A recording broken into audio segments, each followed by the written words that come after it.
Hi folks, I'm Craig Taylor, and as always a huge thank you for joining me here on my YouTube channel, the Bushcraft Padawan. A couple of weeks ago I made a video about the approach that I take to making char cloth in a tin and how I take ever such a slightly different approach to modifying or not modifying that tin. If you're wondering what the hell I'm talking about, I will link to the video up in this corner of the screen. Go and have a look at that. In that video I talk about the fact that my char cloth tin is also my tinder tin and my fire starting kit tin. So I thought it might be a good idea for me to share with you what it is that I carry inside that tin. What tinder do I carry? What fire starting kit do I carry? Now it's probably worth saying before we actually look at the contents of that tin that my primary methods of fire starting, the stuff that I carry on me in my pockets, is a ferro rod and a lighter. So they're my primary go-to sources, and they always work. That always initiates a flame, that always initiates a spark. Whether I'm successful at taking that spark or flame and getting it going into a fire, now that's a different thing, but they themselves as ignition tools, they work absolutely perfectly, they work well.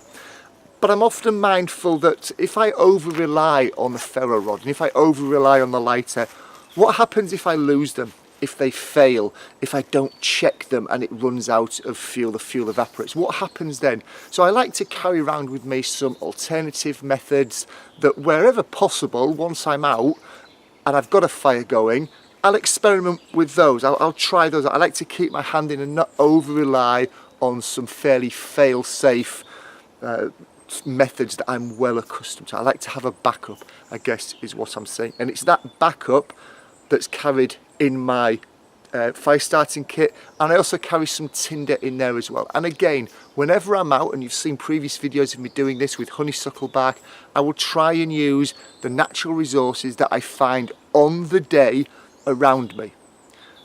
I'm often mindful though that if I can't find anything, or if that's failing, or I'm in a super rush, then maybe, just maybe, it would be useful to have some good, reliable, bone-dry tinder on my person and in my kit, and that also forms part of my fire starting / tinder box. So why don't we take a look at what's inside this mythical box and see if I'm doing anything different to you.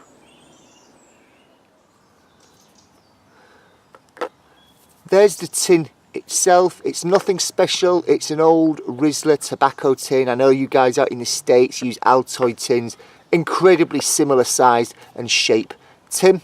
It's also the tin that I use for creating char cloth, as you can probably tell by the state of it, and it's probably worth noting that I use a bit of old inner tube. People call them Ranger bands, but it's nothing more than a piece of old inner tube on the top of the tin. That helps to keep the lid on, and it in itself can also be used for tinder. It burns a long time and it burns even when it's soaking wet. So there's some emergency tinder, I guess you could say, for want of a better phrase, on the top of the tin itself.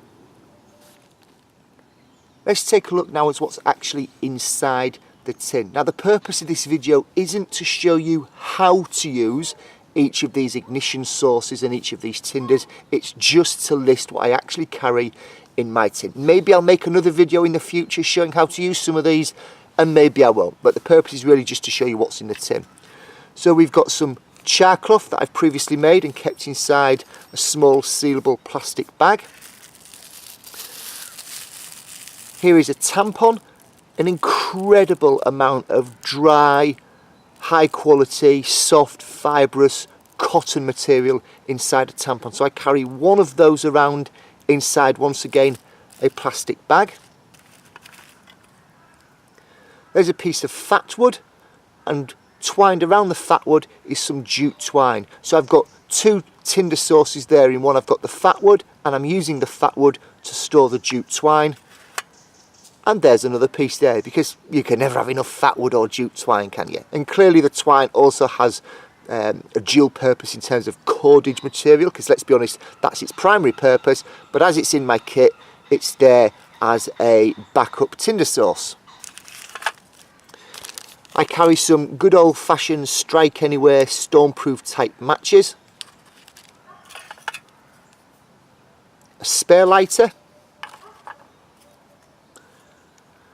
some wire wool material. Now that in itself will catch a spark very well, but if I manipulate that, if I tease out a few fine threads from that, I can actually produce a circuit by using the batteries from my head torch, and I can actually use the current from the head torch to actually ignite the wool itself. So quite a clever piece of kit to carry around there.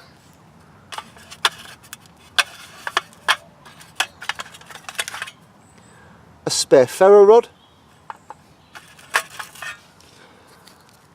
a Fresnel lens. It's a magnifying glass, to put it quite clearly. It's credit card sized, it's flexible, it comes inside this very, very simple green pouch to protect it. And I have to say, I've tried in the past using compass lenses, the magnifying glass on a compass, to initiate a fire with mixed success. Every single time throughout the summer of 2017 when I've attempted to use this, and my 9-year-old son has tried to use this, within seconds of getting that magnified sun ray onto a piece of dry material, it's gone up in flames. It started to glow, we've been able to blow it into flames. An incredible piece of kit, completely lightweight.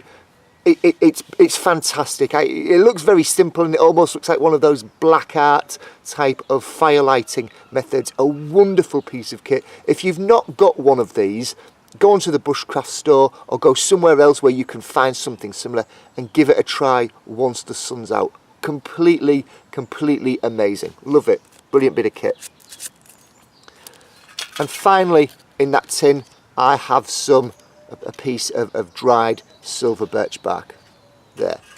So that's the contents of my fire lighting / tinder box. Remember, that is in addition to the primary sources of a ferro rod and a lighter that I carry around with me.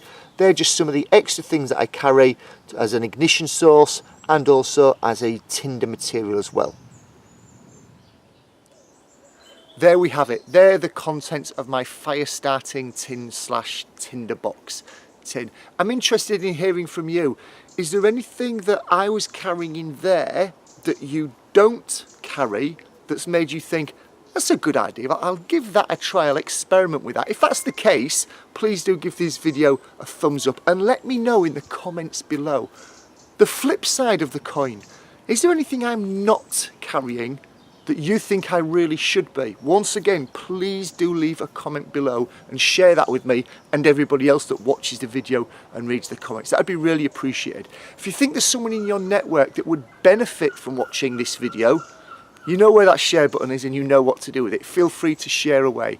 And as always, if you're not yet a subscriber, appearing in this corner of the screen will be a small round circle with a picture of me holding a stick that looks like a lightsaber. Please do click on that, you'll become a subscriber.